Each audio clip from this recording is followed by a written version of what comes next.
एक गांव में काजल नाम की गरीब लेकिन मेहनती महिला रहती थी। उसका पति दीपक खेतों में मजदूरी करता था और काजल लोगों के घरों में काम करके घर चलाती थी।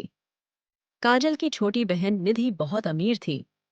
उसका पति विकास बड़ा व्यापारी था, लेकिन निधि को अपनी दौलत पर बहुत घमंड था। एक दिन निधि रास्ते में काजल से मिली सीए। दीदी, रक्षाबंधन आने वाला है। मैंने अजय भैया के लिए सोने की राखी बनवाई है। आप क्या देने वाली हो ये हो? काजल चुप रही। अरे, मैं भी क्या पूछ रही हूँ?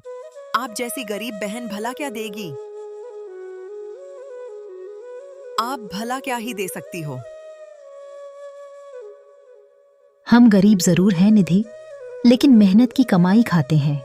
भले ही हम आप जितने अमीर नहीं हैं, पर हम किसी को नीचा दिखाने की कोशिश नहीं करते। ठीक है दीदी, आप अपनी गरीबी में खुश रहिए। वैसे भी, आपके साथ बहस करके मुझे अपना समय बर्बाद नहीं करना है। निधि वहां से चली गई और काजल उदास हो गई। अगले दिन काजल ने अपने हाथों से कागज और मोतियों की एक सुंदर राखी बनाई और अपने भाई अजय के घर पहुंच गई। वहां उसकी भाभी कविता और निधि पहले से मौजूद थीं।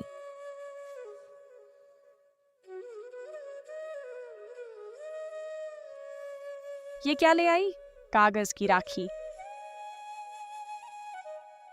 भाभी, दीदी से और उम्मीद भी क्या कर सकती हैं? दोनों हंसने लगीं। तभी अजय वहां आया। अजय जब काजल के हाथ में कागज की राखी देखता है तो बोलता है, काजल, ये कागज का टुकड़ा क्यों लाई हो? भैया, इसे मैंने अपने हाथों से बनाया है। इसमें मेरा प्यार है। ठीक है, बांध दो और फिर चली जाना। काजल की आंखों में आंसू आ गए। वह राखी बांधकर वहां से चली गई। रास्ते में काजल ने एक बूढ़े संत हरिदास को भारी मटका उठाने की कोशिश करते देखा।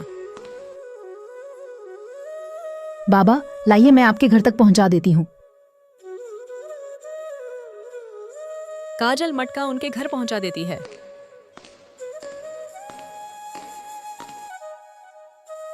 बेटी, तूने बिना किसी स्वार्थ के मेरी मदद की है। मैं तुझे कुछ देना चाहता हूँ। संत ने उसके सामने कई घड़े रख दिए।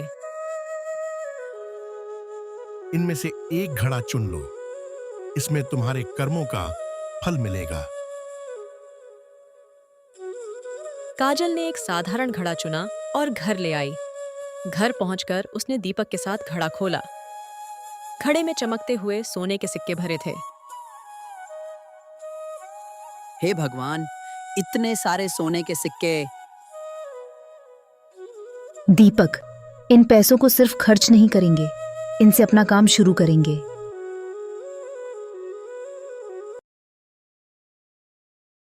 काजल ने एक अच्छी गाय खरीदी और शुद्ध दूध बेचने का काम शुरू कर दिया। कुछ ही दिनों में काजल का दूध पूरे गांव में मशहूर हो गया।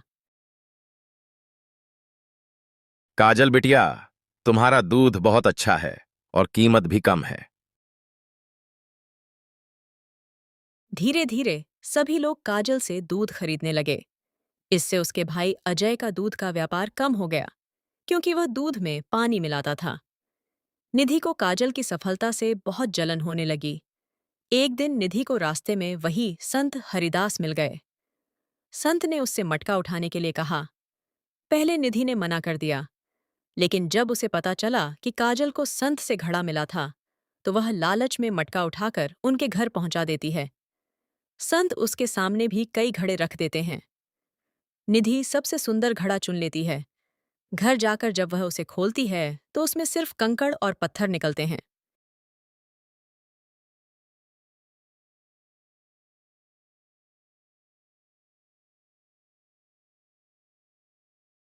मेरे साथ ऐसा क्यों हुआ?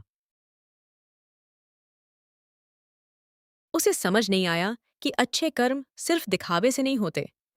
काजल की सफलता देखकर निधि और ज्यादा जलने लगी। वह अपने भाई अजय के पास गई।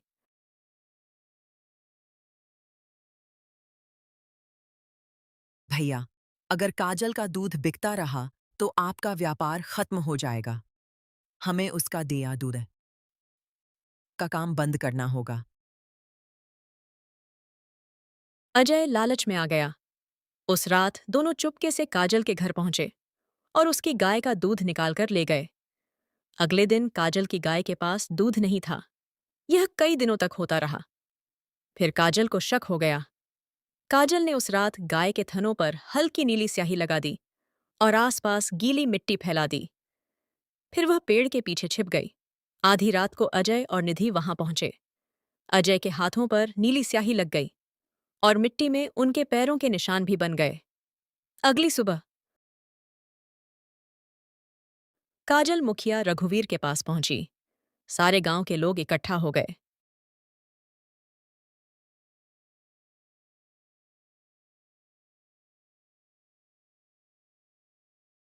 काजल, बता कौन तुम्हारा दूध चुरा रहा था?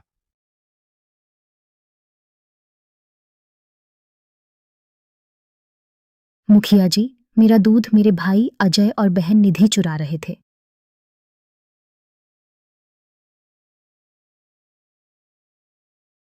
दोनों घबरा गए। ये झूठ बोल रही है।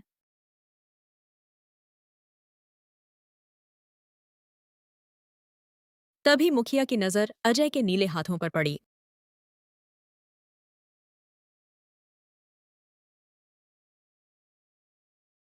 फिर तुम्हारे हाथों पर ये नीला रंग कैसे आया?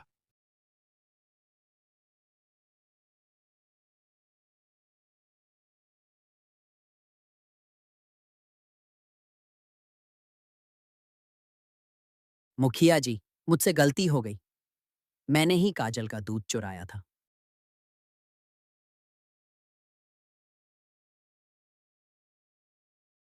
और ये सब मैंने ही भैया को करने के लिए कहा था।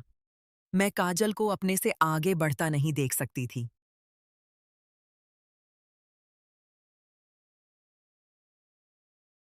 काजल की आंखों में आंसू आ गए।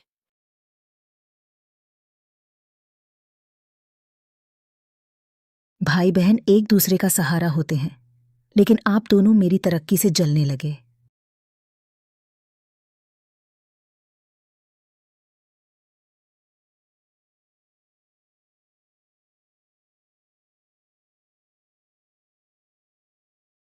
मुखिया रघुवीर ने फैसला सुनाया।